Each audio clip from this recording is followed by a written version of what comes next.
नमस्कार दोस्तों, उम्मीद करता हूँ कि आप सब लोग बेहतर होंगे। श्री वशिष्ठ अकेडमी के इस ऑनलाइन प्लेटफ़ॉर्म पर मैं पंकज शर्मा आप सभी का बहुत-बहुत स्वागत करता हूँ। दोस्तों, आज से हम हमारे इस ऑनलाइन प्लेटफ़ॉर्म के माध्यम से एमपीपीएससी मेंस को ध्यान में रखते हुए उसके पेपर नंबर 1 के सेक्शन बी अर्थात खंड ब से रिलेटेड भूगोल विषय के कुछ इम्पोर्टेंट टॉपिक्स को डिस्कस करने वाले हैं। यह लेक्चर्स की एक लंबी श्रृंखला होगी, जिसके माध्यम से हम अलग-अलग टॉपिक्स को अलग-अलग लेक्चर्स के माध्यम से समझने का प्रयास करेंगे। दोस्तों, अगर आप इन लेक्चर से लगातार जुड़े रहना चाहते हैं, तो अभी इस चैनल को सब्सक्राइब कर लीजिए और बेल आइकन पे क्लिक कीजिए ताकि जब भी हम कोई लेक्चर अपडेट करते हैं, तो उसका नोटिफ़िकेशन आपके पास सबसे पहले आ सके। तो दोस्तों, शुरू करते हैं आज के इस लेक्चर को, जिसमें हम बात करने वाले हैं अल्फ्रेड वेगनर के महाद्वीपीय विस्थापन संबंधी सिद्धांत। सबसे पहले इस क्षेत्र में यदि हम बात करें, तो एफ.बी. टेलर नाम के एक वैज्ञानिक थे। इन्होंने अपने विचार प्रस्तुत किए। लेकिन एफ.बी. टेलर के सिद्धांत में वैज्ञानिकता का अभाव था, इसीलिए अल्फ्रेड वेगनर ने उनके सिद्धांत को देखा, उसके बाद अपना एक सिद्धांत प्रस्तुत किया, जो टेलर की अपेक्षा थोड़ा-सा ज़्यादा वैज्ञानिक सिद्धांत प्रस्तुत होता है। ठीक है? तो दोस्तों, बात करेंगे अल्फ्रेड वेगनर के सिद्धांत की, तो इसमें हम लोगों को सबसे पहले ये देखना होगा कि इस धरती पर आपको अलग-अलग महाद्वीप, महासागर, पर्वत, पठार जैसी स्थलाकृतियाँ देखने को मिलती हैं। समय-समय पर विभिन्न वैज्ञानिकों का ध्यान इस तरफ गया कि किस प्रकार से इस धरती पर इन महाद्वीपों, महासागरों की, पर्वत, पठारों की उत्पत्ति हुई। इसके साथ ही इस धरती पर घटित होने वाली कई सारी प्राकृतिक घटनाएँ, जैसे कि ज्वालामुखी, है ना? भूकंप, सुनामी या जलवायु परिवर्तन, ये सभी जो घटनाएँ इस धरती पर घटित होती हैं, इनके पीछे क्या कारण है ना? तो एक तरफ जलवायु परिवर्तन इन सभी घटनाओं के पीछे के कारण को जानने के लिए, दूसरी तरफ महाद्वीप, महासागर और स्थलाकृतियों की उत्पत्ति के कारण को जानने के लिए समय-समय पर वैज्ञानिकों का ध्यान आकर्षित हुआ है और उन्होंने इस संदर्भ में अपने सिद्धांत और विचार भी प्रस्तुत किए। और इन्हीं सभी वैज्ञानिकों की या विचारकों की श्रृंखला में एक वैज्ञानिक या विचारक थे आपके अल्फ्रेड वेगनर। अल्फ्रेड वेगनर, जिन्होंने अपना महाद्वीपीय विस्थापन सिद्धांत दिया और इसके माध्यम से इन्होंने कोशिश किया कि वो इस धरती पर इन सभी समस्याओं के पीछे या घटनाओं के पीछे या उत्पत्तियों के पीछे के कारण को जानने का या बताने का प्रयास करें। अल्फ्रेड वेगनर जो थे वो एक जलवायु वैज्ञानिक थे। इन्होंने अलग-अलग महाद्वीपों पर अपने जलवायु संबंधी शोध किए और उन जलवायु परिवर्तन संबंधी शोधों में इन्होंने अलग-अलग महाद्वीपों पर इसके साक्ष्य भी देखे, जलवायु परिवर्तन से संबंधित साक्ष्य देखे थे। उन्हीं साक्ष्यों को अपने सिद्धांत का आधार बनाया किसने? अल्फ्रेड वेगनर ने। इन साक्ष्यों के आधार पर अल्फ्रेड वेगनर ने एक सिद्धांत बनाया, जो उन्होंने 1912 में प्रतिपादित किया और इस सिद्धांत का नाम क्या दिया? महाद्वीपीय विस्थापन सिद्धांत अर्थात कॉन्टिनेंटल ड्रिफ्ट थ्योरी।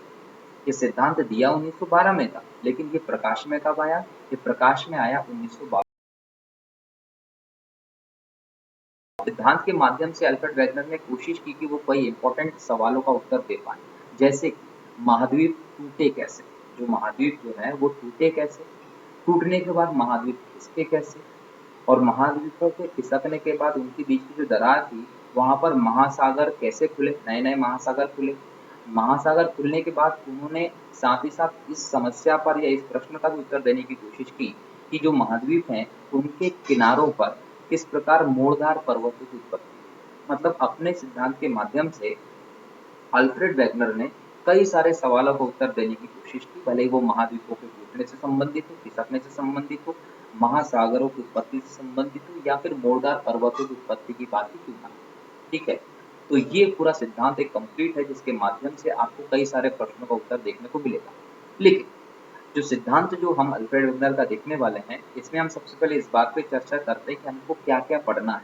मतलब सिद्धांत तो बहुत विस्तृत है, लेकिन हम क्या पढ़ें जो हमारी परीक्षा की दृष्टि से उपयोगी है और हमें वहाँ से प्रश्न देखने को मिलेंगे। तो बात करते हैं कि हम इस सिद्धांत में क्या-क्या पढ़ेंगे या हमको क्या पढ़ना है। सबसे पहले हम बात करेंगे सिद्धांत देने वाले व्यक्ति के बारे में अर्थात अल्फ्रेड वेगनर के सामान्य परिचय को, ठीक है? कि वो कहाँ जन्मे, कब जन्मे, ठीक है? इसके बाद हम बात करेंगे कि सिद्धांत के पीछे उनके उद्देश्य क्या थे, क्यों दिया उन्होंने ये सिद्धांत। इसके बाद ये देखेंगे कि अल्फ्रेड वेगनर ने इन सिद्धांत के अंतर्गत किन मान्यताओं को माना है, मतलब उनके अनुसार महाद्वीपीय विस्थापन के पीछे कौन-कौन सी मान्यताएं विद्यमान थी, उन मान्यताओं को हम यहाँ पर देखेंगे। ठीक है? मान्यताओं में हम इनके सिद्धांतों की कुछ इम्पोर्टेंट बातों को जान चुके हैं, लेकिन अब बात करना होगी कि जिस महाद्वीप के विस्थापन की ये बात करते हैं, तो महाद्वीपों के विस्थापन की जो बात ये कर रहे हैं, उसके पीछे क्या कारण है कि ये महाद्वीप विस्थापित हो रहे हैं? कोई कारण है या कोई बल होगा जिसके कारण ये महाद्वीप विस्थापित हो रहे हैं। तो यहाँ पर हम उन कारणों को, उन बल को जानने की कोशिश करेंगे जिसके चलते महाद्वीपों का विस्थापन हो रहा है और जो अल्फ्रेड वेगनर ने अपने महाद्वीपीय विस्थापन सिद्धांत में बताया। ठीक है, तो उनको यहाँ पर बात करेंगे। इसके बाद फिर हम बात करेंगे इस सिद्धांत के मूल्यांकन की। इस सिद्धांत का मूल्यांकन हम यहाँ करेंगे। मूल्यांकन जब भी हम किसी भी सिद्धांत का करेंगे, जरूरी नहीं है कि हम अल्फ्रेड वेगनर के सिद्धांत की बात करें। किसी भी सिद्धांत की, किसी भी विचारक के विचारों का यदि मूल्यांकन करते हैं तो उसका हम दो पक्षों में मूल्यांकन करेंगे। एक तो हम उसका सकारात्मक देखेंगे, एक उसका नकारात्मक देखेंगे। मतलब एक उसके पक्ष में बात करेंगे, एक उसके विपक्ष में बात करेंगे। यहाँ पर पक्ष की बात क्यों कर रहे हैं? क्योंकि अल्फ्रेड वेगनर जो था उसने जो सिद्धांत अपने दिए, उस सिद्धांत को वैज्ञानिक साबित करने के लिए उसने कुछ साक्ष्य भी दिए, सबूत भी दिए थे, जिसके आधार पर उन्होंने अपने सिद्धांत की वैज्ञानिकता को बताया। वहीं दूसरी तरफ अन्य वैज्ञानिकों ने जब उनके सिद्धांत को देखा, तो उसमें उनको कुछ कमियां दिखी, तो उन्होंने वो कमियां बताई जो कि इनके सिद्धांत की आलोचना थी और कमियां थी। इन कमियों के आधार पर ही दूसरे वैज्ञानिकों ने अपने नए नए सिद्धांत दिए, जैसे कि आगे हम देखने वाले हैं प्लेट टेक्टोनिक का सिद्धांत। जो प्लेट विवर्तनिकी का सिद्धांत है, वो सिद्धांत इसी की कमियों के बेस पर ही आया है, जो इसके बाद देखने को मिला है हैरियस के द्वारा।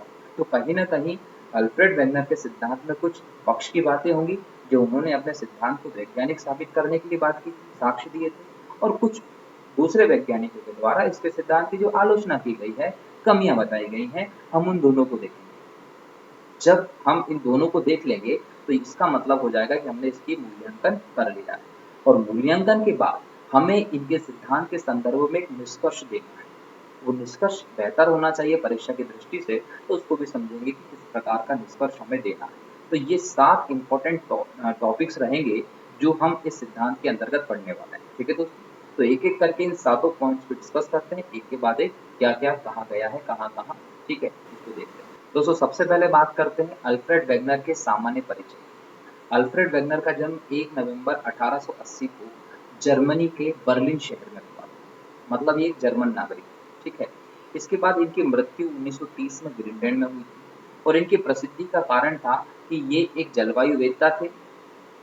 प्रारंभ में इनको एक जलवायु वैज्ञानिक के तौर पर देखा जाता था, लेकिन बाद में इन्होंने अपना एक महाद्वीप विस्थापन सिद्धांत दिया। इसके बाद से इनकी प्रसिद्धि का एक और कारण हो गया कि इनको भूगर्भ शास्त्री के तौर पर भी जाने लगा, मतलब भूगर्भ वैज्ञानिक के तौर पर भी ये बाद में प्रसिद्ध हुए।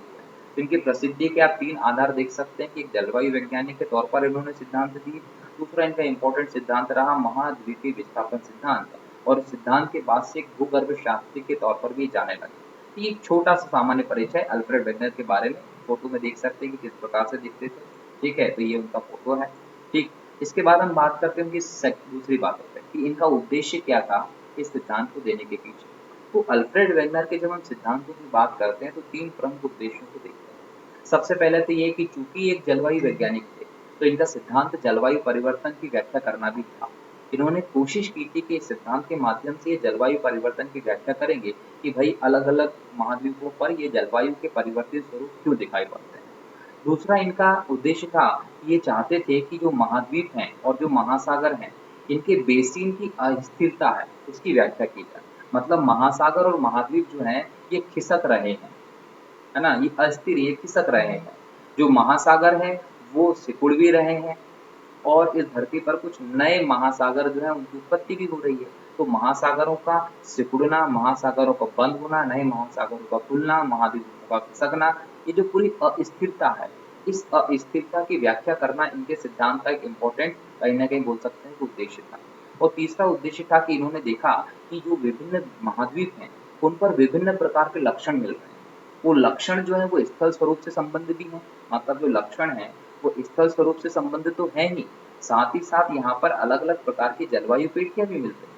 तो यहाँ पर ये सोचने वाली बात है कि जो विशेषताएं हमारी उष्णकटिबंधीय क्षेत्रों में होती हैं, जिस प्रकार के स्थल स्वरूप उष्णकटिबंधीय एरियाज में मिलेंगे, वो शीत कटिबंध या शीतोष्ण कटिबंध के क्षेत्रों में क्यों मिल रहा है? इसके पीछे कहीं ना कोई तो कारण रहा होगा। जैसे कि हम एक बात करते हैं कि जो रूस है, रूस में एक प्लेस है जिसका नाम है साइबेरिया। अब जो साइबेरिया है रूस का, ये ठंडा प्रदेश है, यहाँ पर ठंडे प्रदेश में कोयला तो होना ही नहीं चाहिए। कनाडा, यदि हम कनाडा की बात करते हैं तो कनाडा जो है वो भी एक ठंडा प्रदेश है। तो जब ये भी ठंडा प्रदेश है तो यहाँ पर भी कोयला नहीं होना चाहिए। तो कनाडा में, रशिया में, इस वाले बेल्ट में कई सारी जगह पर कोयले के साक्ष्य मिले। जनरली कोयला कहाँ मिलेगा? उष्णकटिबंधीय क्षेत्रों में मिलना चाहिए, गर्म प्रदेशों में मिलना चाहिए। लेकिन इन ठंडे प्रदेशों में कोयले के साक्ष्य क्यों मिल रहे हैं? कहीं न कहीं ये स्थल रूप में इन तत्वों में जो समानता हो रही है इसका कुछ न कुछ तो कारण रहा होगा कि जहाँ पर ये नहीं मिलना चाहिए वहाँ पर क्यों मौजूद है। इसके पीछे अल्फ्रेड वेगनर ने इसकी व्याख्या करने की कोशिश की महाद्वीपों के विस्थापन के रूप में। अब इन तीनों उद्देश्यों को पूर्ति के लिए या इन सब चीज़ों की व्याख्या करने के लिए अल्फ्रेड वेगनर ने अपनी कुछ मान्यताएं स्थापित की। इन मान्यताओं को हम अलग-अलग रूप में देखते हैं। अल्फ्रेड वेगनर की जो सबसे पहली मान्यता थी, उस पहली मान्यताओं में उन्होंने कहा कि जो पृथ्वी की आंतरिक संरचना है, वो 3 परतों से मिलकर बनी है। इसकी ये पुरानी मान्यता है, ठीक है। इसकी नवीनतम मान्यता क्या चल रही है? क्रस्ट मेंटल क्रूड की अवधारणा। लेकिन यहाँ पर हम बात कर रहे हैं अल्फ्रेड वेगनर की मान्यता की। अल्फ्रेड वेगनर ने अपनी इस मान्यता में कहा कि जो पृथ्वी की आंतरिक संरचना है वो 3 परतों में विभाजित है। कितने परतों में विभाजित है? 3 परतों। अब इन 3 परतों में सबसे ऊपरी जो परत है उसको इन्होंने सियाल कहा, निचली परत को सीमा कहा और सबसे निचली परत को इन्होंने नीफे कहा। सियाल का मतलब था सिलिकॉन प्लस एल्यूमिनियम से बनी परत, सीमा का मतलब था सिलिकॉन और मैग्नीशियम से मिलकर बनी परत और नीफे का मतलब था निकेल और फेरस से मिलकर बनी परत। ये परत जो थी नीफे की, ये लोह तत्वों से मिलकर बनी। अल्फ्रेड वेगनर का मानना था कि जो ऊपरी परत है सियाल की, ये कम घनत्व की चट्टानों से मिलकर बनी परत है। ये उसकी अपेक्षाकृत ज्यादा घनत्व की चट्टानों से मिलकर मिली परत है और ये वाली जो परत है वो सबसे ज्यादा घनत्व की चट्टानों से मिलकर बनी हुई परत है। तो इसमें सब में घनत्व भी अलग-अलग है और सब में तत्वों की भी भिन्नता बताई है अल्फ्रेड वेगनर ने। पहली परत को सियाल कहा, दूसरी परत को सीमा कहा और तीसरी परत को नीफे कहा। किसने? अल्फ्रेड वेगनर के द्वारा। अल्फ्रेड वेगनर इसी में और कहते हैं कि ये जो सियाल की परत है, ये एक हल्की परत है, जिसमें हल्की और कम घनत्व के तत्व पाए जाते हैं। जबकि जो सीमा है, वो सियाल की अपेक्षा ज़्यादा घनत्व के तत्वों से मिलकर बनी हुई परत है। और सीमा जो है, उसकी ऊपरी परत जो है, उसमें एक दुर्बल मंडल मिलता है। मतलब इस प्रकार से आप देखेंगे, एक परत यहाँ है, दूसरी परत यहाँ है और तीसरी परत यहाँ है। यहाँ नीचे की परत है, यहाँ सीमा की परत है, यहाँ पर सियाल की परत है। तो ये जो ऊपरी सियाल की परत है, वो इस सीमा की परत के ऊपर स्थित दुर्बल मंडल का मतलब क्या है? कि लावा का क्षेत्र है, जहाँ पर लावा भरा हुआ है, उसकी एक परत है। जहाँ पर तापमान बताया गया है 800 से 1200 डिग्री सेल्सियस के आसपास। तो अल्फ्रेड वेगनर बोलते हैं कि ये जो सियाल की परत है, वो सीमा की परत के इस दुर्बल मंडल वाले इलाके के ऊपर तैर रही है। क्लियर है? इस पर ये परत तैर रही है, ये पहली मान्यता। ठीक है। अपनी दूसरी मान्यता में अल्फ्रेड वेगनर कहते हैं कि जो जो धरती है, उस पर यदि हम प्रारंभिक समय में बात करें, आज से लगभग कितने साल पहले? 28 करोड़ साल पहले।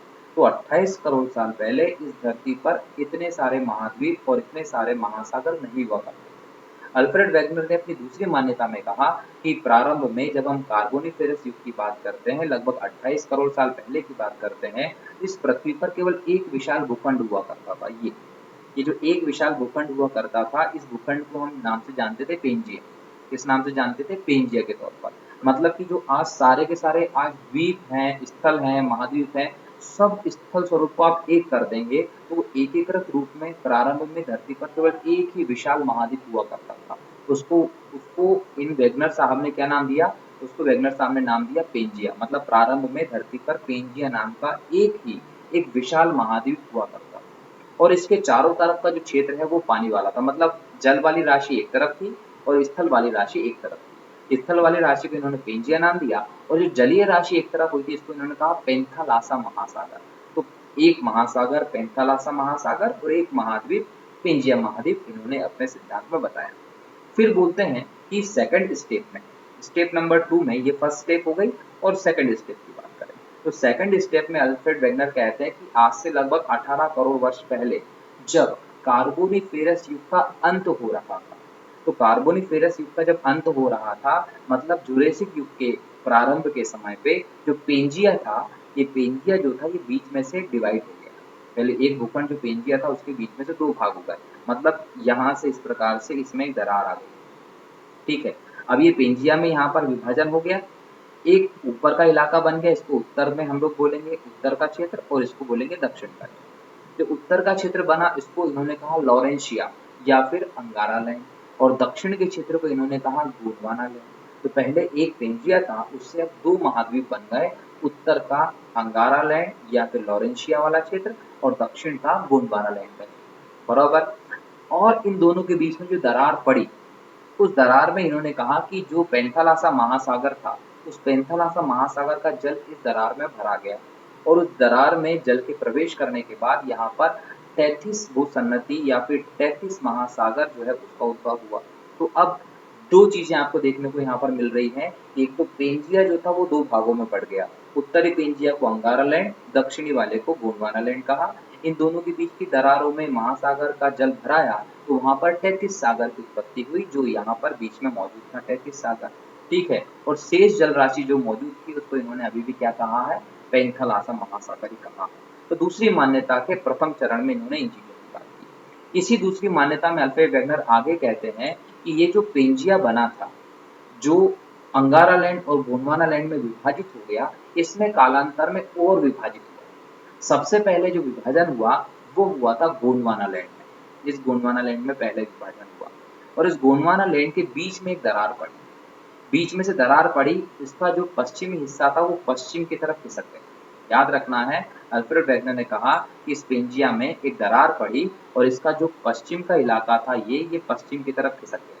जब पश्चिम की तरफ खिसका तो इसको हमने क्या नाम दिया, दक्षिणी अमेरिका, और ये पूर्वी हिस्सा क्या बन गया, अफ्रीका। तो इसके 2 भागों में बढ़ने से दक्षिणी अमेरिका और अफ्रीका नाम का जो 2 महाद्वीप आते हैं वो बन गए, ठीक है। और इन दोनों के पीछे खिसकने के बाद इनके बीच में एक नया महासागर खुला, ये एस के आकार में जो महासागर है वो खुल गया, जिसको इन्होंने नाम दिया अटलांटिक महासागर। इस प्रकार से इन्होंने कहा कि गोंडवाना लैंड में विभाजन हुआ, जिसका पश्चिमी इलाका पीछे खसक गया और वो दक्षिणी अमेरिका के रूप में स्थापित हुआ। पूर्वी इलाका जो था वो आगे रह गया और वो अफ्रीका के रूप में स्थापित हुआ, और इन दोनों के बीच में अटलांटिक महासागर की उत्पत्ति हुई, बरोबर। इसके साथ ही जो गोंडवाना लैंड में जब और टूट हुआ, इसके बाद ऑस्ट्रेलिया महाद्वीप और भारत का जो क्षेत्र था, वो क्षेत्र, ये भारत का क्षेत्र और ऑस्ट्रेलिया महाद्वीप भी किससे बने थे, गोंडवाना लैंड से ही टूट के बने हुए थे। देखो इस प्रकार से ये भारत का क्षेत्र है, तो यहाँ से टूट के यहाँ जाएगा और यहाँ पर स्थापित हो जाएगा, ठीक है। और ये ऑस्ट्रेलिया यहाँ पर स्थापित हो जाएगा। तो गोंडवाना लैंड में पहले विभाजन हुआ, बीच में से दक्षिणी अमेरिका, अफ्रीका, ऑस्ट्रेलिया, भारतीय भूभाग, मेडागास्कर द्वीप समूह और अंटार्कटिका जैसे जो जो द्वीप हैं, आपके महाद्वीप हैं, वो इससे बने, ठीक है। इसके बाद अल्फ्रेड वेगनर कहते हैं कि जिस प्रकार से गोंडवाना लैंड में विभाजन हुआ, उसी प्रकार से अंगारा लैंड में विभाजन हुआ। अंगारा लैंड भी बीच में से टूट गया, और बीच में से जब टूटा तो इसका पश्चिमी इलाका पीछे खसक गया और वो उत्तरी अमेरिका के रूप में यहाँ पर स्थापित हो गया, और इसका जो पूर्वी इलाका था वो यूरेशिया के रूप में स्थापित हो गया, यूरोप और एशिया का प्रदेश जो था उसके रूप में स्थापित हो गया, ठीक है। तो इस प्रकार से कहते हैं वेगनर कि पहले एक पेंजिया था, पेंजिया 2 भागों में विभाजित हुआ, तो अंगारा लैंड और गोंडवाना लैंड बना, और अंगारा लैंड और गोंडवाना लैंड पुनः विभाजित हुए, जिसमें गोंडवाना लैंड के विभाजित होने से आपका अंटार्कटिका, ऑस्ट्रेलिया, अफ्रीका और दक्षिणी अमेरिका 4 महाद्वीप बने, और अंगारा लैंड के विभाजित होने से अफ्रीका, आपका उत्तरी अमेरिका और यूरेशिया वाले महाद्वीप बन गए, ठीक है। तो गोंडवाना लैंड और अंगारा लैंड के बाद से यहाँ पर बोला गया कि 7 महाद्वीप अस्तित्व में आ गए, और इन महाद्वीपों के बीच में अलग अलग प्रकार से 5 महासागर अस्तित्व में आए, ठीक है।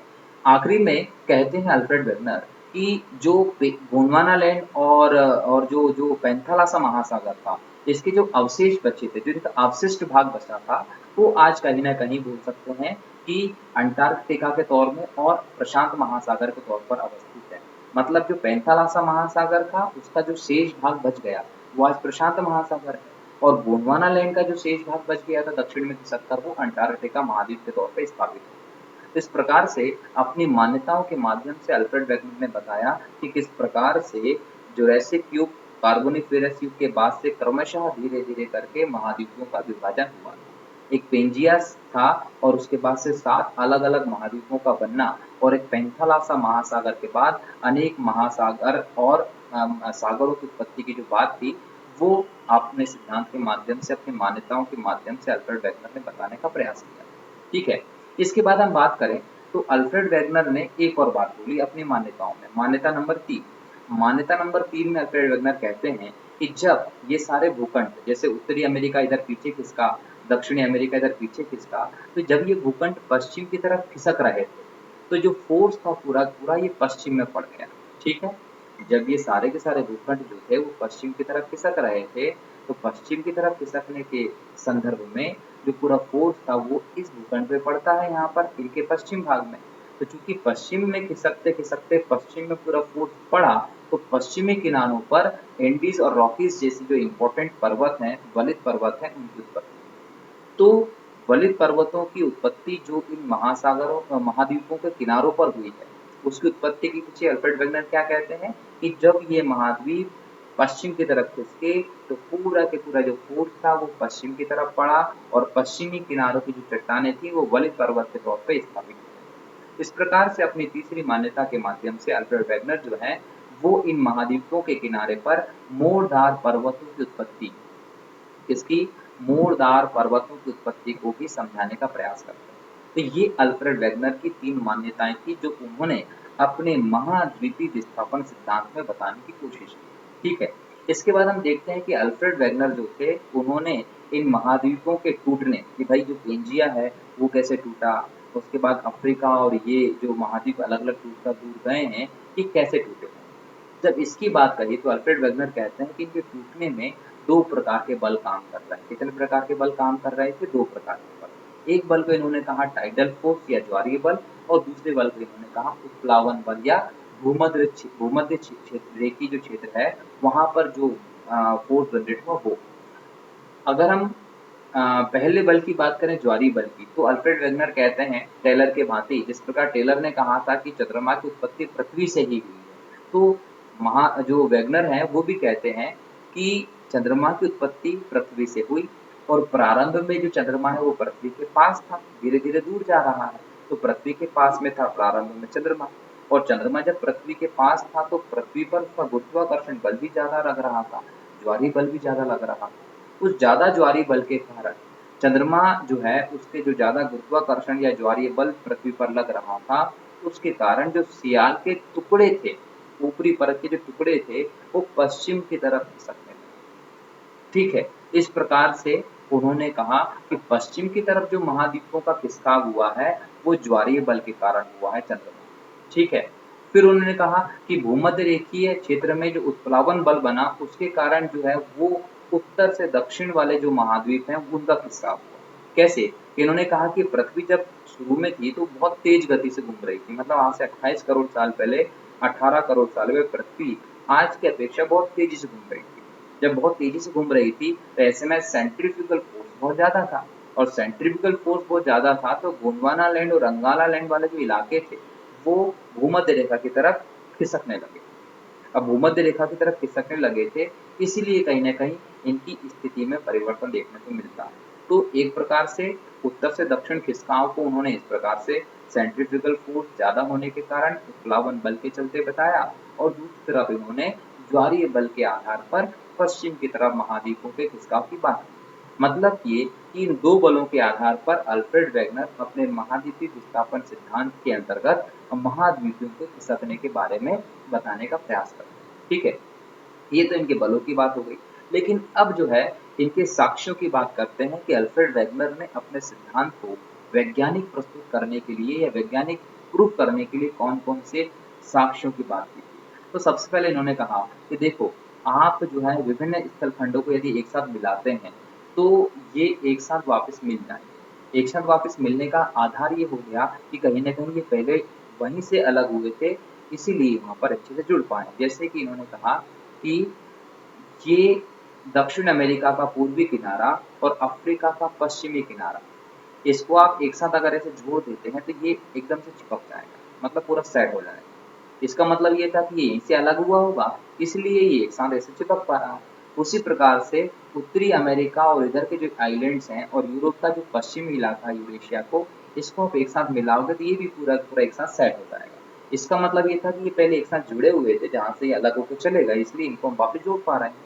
इसको वेगनर ने कहा अपनी साम्य का स्थापना या फिर जिग्सॉ फिट का नाम दिया। ठीक है, इसके बाद दूसरा अपना साक्ष्य प्रस्तुत करते हुए अल्फ्रेड वेगनर कहते हैं कि उत्तरी अमेरिका और दक्षिणी अमेरिका, उत्तरी अमेरिका और दक्षिणी अमेरिका का जो पश्चिमी किनारा है यहाँ और यहाँ पर ये पीछे खिसके और पीछे खिसके तो फोर्स लगा और फोर्स लगने के कारण इन दोनों के ही पश्चिमी किनारों पर वलित पर्वतों की उत्पत्ति हुई। तो इन वलित पर्वतों की उत्पत्ति होना, यहाँ पर इन पर्वतों का स्थापित होना भी इस बात को बताते हैं कहीं न कहीं पीछे खिसका होगा और पीछे खिसकने के कारण जो बल लगा होगा, उस बल के कारण ही हमें ये 2 वलित पर्वत यहाँ पर स्थापित होते हुए दिखाई पड़ते हैं। तो दूसरे अपने साक्ष्य में उन्होंने इन वलित पर्वतों का उदाहरण दिया।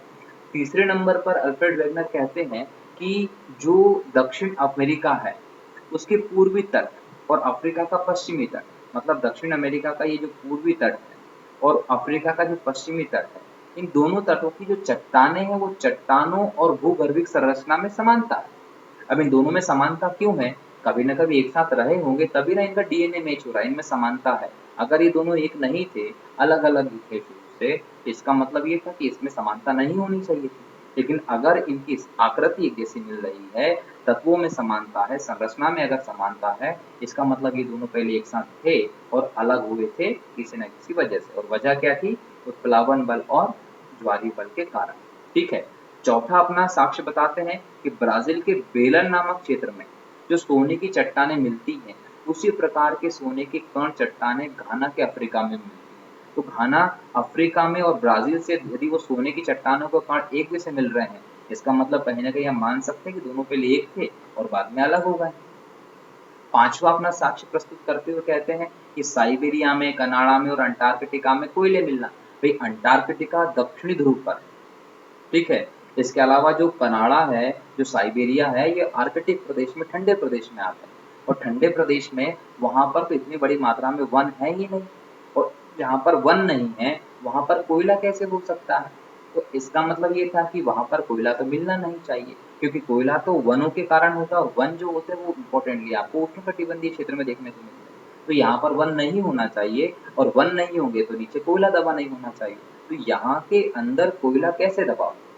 इसका मतलब कभी न कभी ये नीचे रहे होंगे उष्णकटिबंधीय क्षेत्रों में और वहाँ से जब ये विस्थापन हुआ तो ऊपर खिसक गए और खिसकने के कारण ये उस ठंडे शीतोष्ण या शीत प्रदेश का हिस्सा हो गए। लेकिन इनमें वो विशेषताएँ तो विद्यमान रही जो उष्णकटिबंधीय क्षेत्र में थी, इसलिए शायद यहाँ पर कोयला मिलता है। तो इस प्रकार से इस साक्ष्य के माध्यम से अल्फ्रेड वेगनर ने भी कहीं न कहीं बताने की कोशिश की कि ये पहले कहीं न कहीं दक्षिण में थे और खिसक कर कहाँ आए हैं? उत्तर में आए हैं। उष्णकटिबंधीय ज़ोन से शीतोष्ण या शीतकटिबंध में ये खिसके हैं, तभी इसके अंदर ऐसी विशेषताएँ मिलती हैं। इसके बाद बोलते हैं कि दक्षिण के सभी महाद्वीप जो हैं, दक्षिणी अमेरिका हुआ, अफ्रीका हुआ, अंटार्कटिका हुआ, मेडागास्कर हुआ, भारत का प्रायद्वीपीय इलाका हुआ, ऑस्ट्रेलिया हुआ, इन सभी में गोंडवाना से संबंधित जो विशेषताएँ वो मिलती हैं।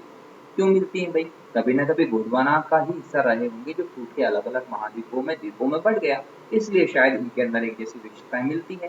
तो ये बताकर भी अल्फ्रेड वेगनर ने कोशिश किया कि भई ये सिद्धांत सही है कि सारे महाद्वीप पहले एक थे और खिसके हैं धीरे-धीरे करके, बराबर है। अपना अगला एक और साक्ष्य प्रस्तुत करते हैं अल्फ्रेड वेगनर, कहते हैं कि कार्बोनिफेरस जो युग था, उसमें हिमानीकरण हुआ था। मतलब इस धरती पर बहुत ज़्यादा बर्फ गिरने लगी थी इस काल में, ठीक है? और ये जो हिमानीकरण हुआ था, ये उत्तरी तथा दक्षिणी ध्रुव से भूमध्य रेखा की तरफ हुआ था। मतलब उत्तर से दक्षिण और दक्षिण से उत्तर, मतलब दोनों ही ध्रुवों से विषुवत रेखा की तरफ ही हिमानीकरण हुआ था, ठीक है? लेकिन यहाँ पर ये सोचने वाली बात है कि उत्तर से दक्षिण में ये हुआ, ठीक। लेकिन ये सारे हिमानीकरण के जो प्रमाण हैं, वो आपको अफ्रीका में भी मिलते हैं, वो हिमानीकरण के प्रमाण आपको ऑस्ट्रेलिया में भी मिलते हैं, वो सारे के सारे चीज़ें आपको इन अलग-अलग महाद्वीपों पर क्यों मिल रही हैं? भाई एक जैसा हुआ था तो किसी पर्टिकुलर एक प्लेस पे आपको दिखाई देना चाहिए था। लेकिन इन अलग-अलग महाद्वीपों पर जो गर्म प्रदेश में है, उष्णकटिबंधीय ज़ोन में है, वहाँ पर हिमानीकरण कैसे हुआ होगा?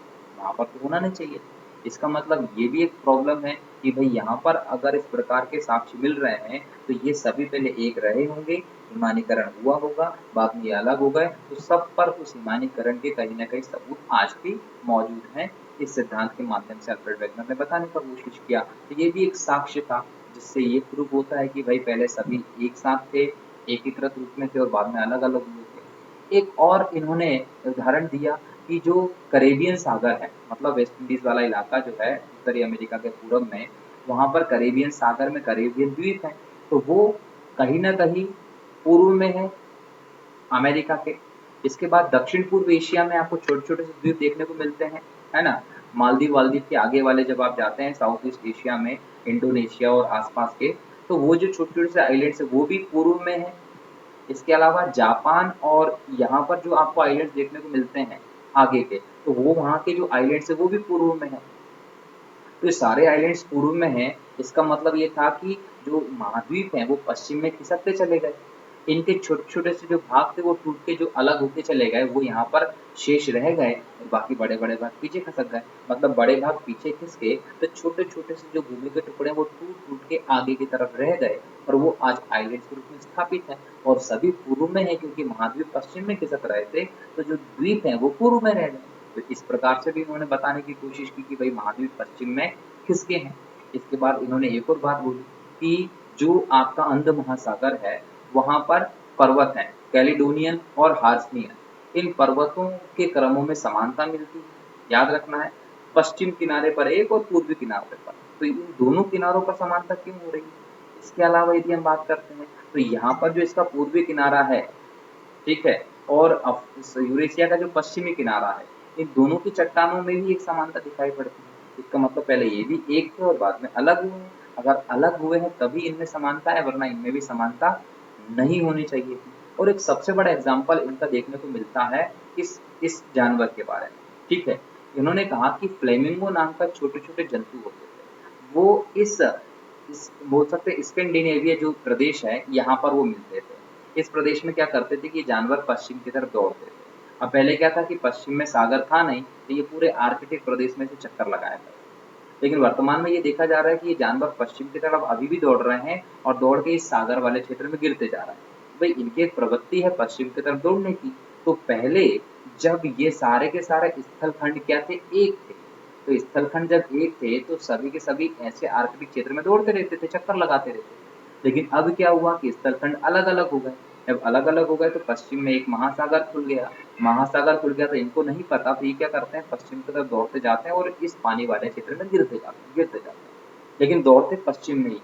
तो ये भी एक अंदाज़ा लगाया गया कि भई पहले ये पूरा भाग एक था, इसलिए शायद ये आर्कटिक सर्कल में चक्कर लगाते थे, लेकिन अब एक महासागर खुल गया तो ये पश्चिम की तरफ दौड़ता है और पानी में गिरता जाता है। तो ये प्रवृत्ति कहीं न कहीं ये बताती है कि पहले जो था वो स्थलखंड एक थे और बाद में टूटे हैं, नए महासागर खुले हैं। तो इस प्रकार से अलग-अलग साक्ष्यों के आधार पर अल्फ्रेड वेगनर ने अपने सिद्धांत को कहीं न कहीं वैज्ञानिक साबित करने की कोशिश की। क्लियर? इन सिद्धांतों के आधार पर हम ये तो समझ सकते हैं कि भई कभी न कभी सारा का सारा भाग एक था और अलग-अलग हुआ है। बरोबर है। अब इसकी कुछ अन्य वैज्ञानिकों ने अध्ययन करके आलोचनाएँ की। तो इसकी आलोचनाएँ हम देखते हैं कि किस प्रकार से अल्फ्रेड वेगनर के सिद्धांत में कमियाँ और आलोचनाएँ निकाली गई, इसके विपक्ष में क्या हुआ। ठीक है? तो सबसे पहले वैज्ञानिकों ने कहा कि भाई वेगनर जी, आपने जो सिद्धांत दिया है, इस सिद्धांत में आपने जिस फ़ोर्स के माध्यम से स्थलखंडों के खसकने की बात बोली है, वो सही प्रयुक्त नहीं है।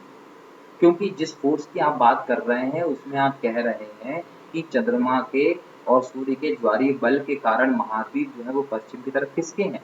लेकिन अगर हम बात करें, तो ये ज्वारीय बल इतना है ही नहीं कि वो खिसक जाएँगे, ठीक है? ये ज्वारीय बल इतना है नहीं कि किसी भी इतने बड़े क्षेत्र को या भाग को खींच के ले जा सके।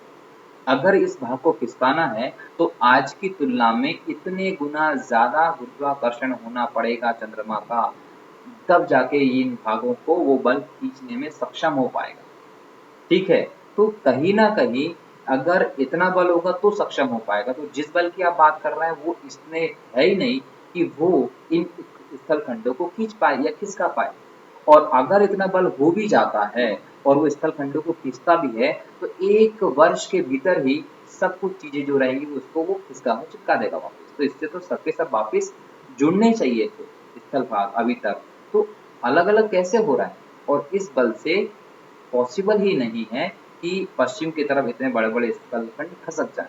तो ये जो आपने बल प्रयुक्त किया है इन महाद्वीपों को खिसकने के कारण के रूप में, वो बल जो है वो अनुपयुक्त है, वो पॉसिबल नहीं है कि खिसक पाए, ठीक है? ये सबसे बड़ी आलोचना हो गई थी अल्फ्रेड वेगनर के सिद्धांत की। दूसरी बात ये बोला गया कि अगर आप ये कहते हैं कि महाद्वीपों के पूर्व में द्वीप मौजूद हैं, भाई चूंकि पश्चिम की तरफ आपके द्वीप महाद्वीप खस गए, तो जो छोटे छोटे से भूमि के टुकड़े जो थे वो अलग अलग शेष रह गए, जिससे वो द्वीप के रूप में बच गए। तो ये बताइए कि ये जो पश्चिम पूर्व में जो द्वीप हैं वो अगर ऐसे बने हैं, तो कई सारे आइलैंड्स ऐसे भी हैं जो पश्चिम में हैं, कई सारे आइलैंड्स जैसे जापान का जो द्वीप है होंशु होक्काइडो क्यूशू, वो द्वीप ज्वालामुखी प्रक्रिया के अनुसार बने हुए हैं। तो ये बात जो है वो आपके सिद्धांत से प्रूव नहीं होती। सारे के सारे जो द्वीप हैं वो आपके बताए हुए सिद्धांत के आधार पर सही तरीके से बने हैं, ये प्रूव नहीं होता।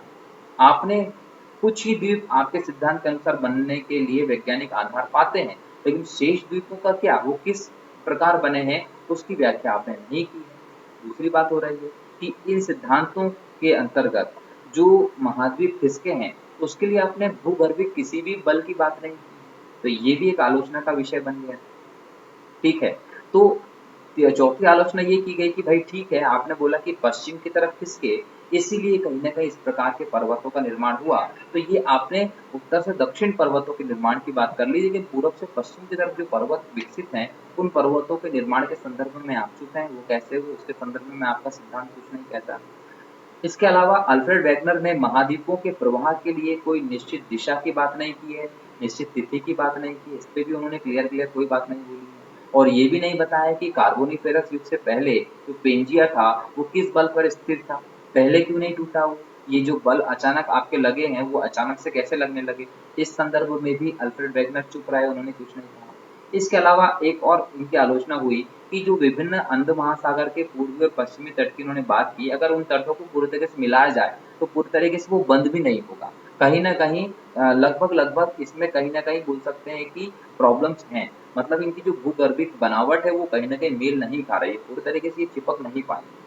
ठीक है? तो इसकी भी कहीं न कहीं एक आलोचना का आधार बन गया। लेकिन इसकी जो सबसे बड़ी आलोचना की गई थी वो इनके बल के आधार पर की गई थी कि आपने जिन बलों के आधार पर महाद्वीपों के खिसकने की बात की गई थी वो तर्कसंगत नहीं है।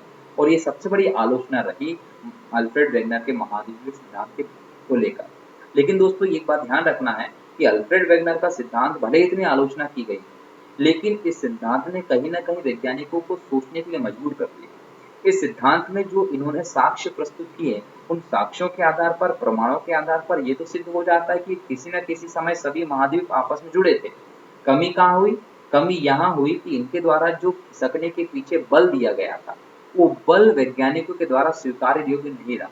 मतलब वहाँ पर एक क्वेश्चन उठ गया कि ज्वारीय बल के द्वारा कैसे कोई स्थलखंड इतनी दूर खिसक सकता है। तो यहाँ पर जो अल्फ्रेड वेगनर का सिद्धांत जो था वो बड़ी आलोचना का पात्र बन गया। लेकिन इन आलोचना के बाद भी अल्फ्रेड वेगनर का जो सिद्धांत था वो आज भी प्रासंगिक है।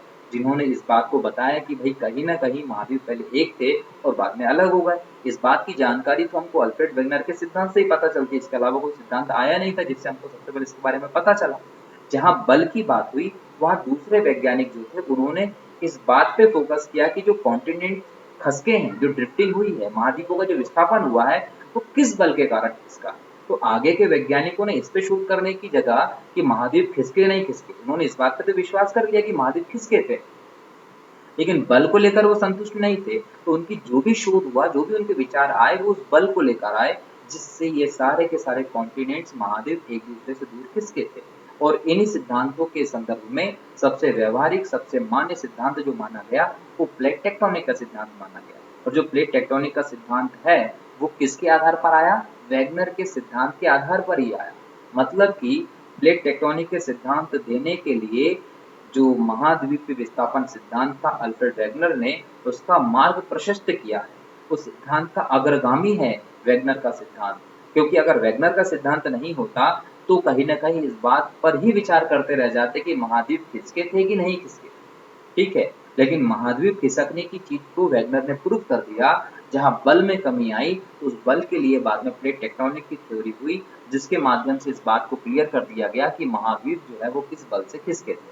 ठीक है, तो उसके बारे में हम प्लेट टेक्टोनिक के सिद्धांत में बात करेंगे। तो दोस्तों ये था आपका अल्फ्रेड वेगनर का महाद्वीपीय विस्थापन सिद्धांत, जिसका हमने पूरी तरीके से डिटेल में डिस्कशन किया और हमने उसके हर एक पॉइंट्स को देखा कि किस प्रकार से अल्फ्रेड वेगनर ने सिद्धांत को लेकर मान्यताएं दी उन मान्यताओं को प्रूव करने के लिए बलों का प्रयोग किया, उसमें क्या-क्या साक्ष्य प्रस्तुत किए और क्या-क्या उसमें कमियाँ थी और किस प्रकार से आज भी उनका सिद्धांत हमारे लिए प्रासंगिक है।